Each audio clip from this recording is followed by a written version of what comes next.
గత ప్రభుత్వం కంటోన్మెంట్ ను పట్టించుకోలేదన్న మంత్రి పొన్నం ప్రభాకర్. సికింద్రాబాద్ కంటోన్మెంట్ అభివృద్ధికి 303 కోట్లు కేటాయించిన కేంద్రం కాంగ్రెస్ ప్రభుత్వం అభివృద్ధికి పూర్తి సహకారం అందిస్తుందన్న మంత్రి.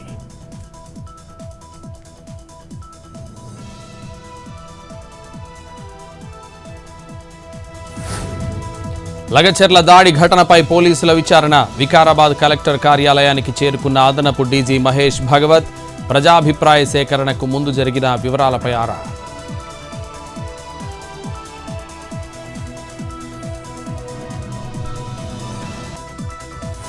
సికింద్రాబాద్ పీజీ కాలేజీలో విద్యార్థుల నిరసన. రాత్రి మిగిలిన భోజనం ఉదయం అల్పాహారంగా ఇస్తున్నారంటూ ఆందోళన. యూనివర్సిటీ అధికారులు స్పందించకుంటే ధర్నాకు దిగుతామంటున్న స్టూడెంట్స్.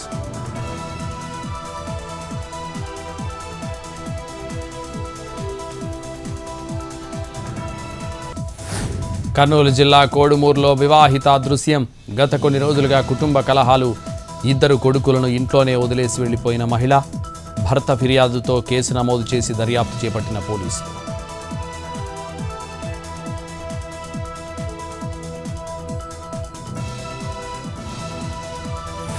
ప్రకాశం జిల్లా కామేపల్లి గ్రామంలో మందుబాబు హల్చల్.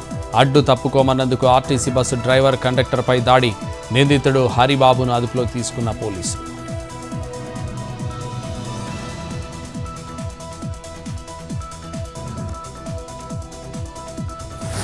కాళేశ్వరం ముక్తేశ్వర స్వామి ఆలయంలో రద్దీ.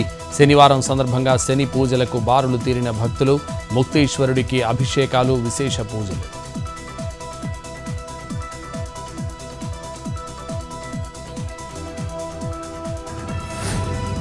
శ్రీశైలంలో అంగరంగ వైభవంగా కార్తీక మాస వేడుకలు. పౌర్ణమి సందర్భంగా రాత్రి జ్వాలా తోరణం నిర్వహించిన అర్చకులు. పెద్ద సంఖ్యలో తరలివచ్చిన భక్తులు.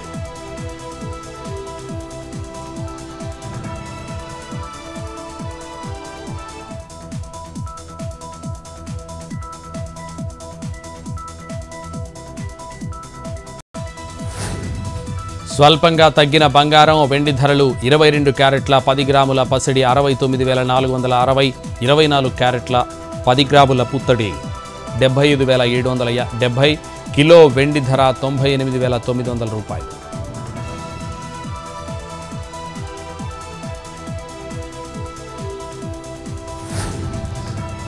కేటుగాళ్ల చేతిలో మోసపోయిన బాలీవుడ్ హీరోయిన్ దిశా పటానీ తండ్రి. యూపీ ప్రభుత్వంలో ఉన్నత పదవి ఇస్తామని నమ్మించి నగదు తీసుకున్న నిందితులు. డీఎస్పీగా పనిచేసి రిటైర్ అయిన జగదీష్ సింగ్ పటానీ.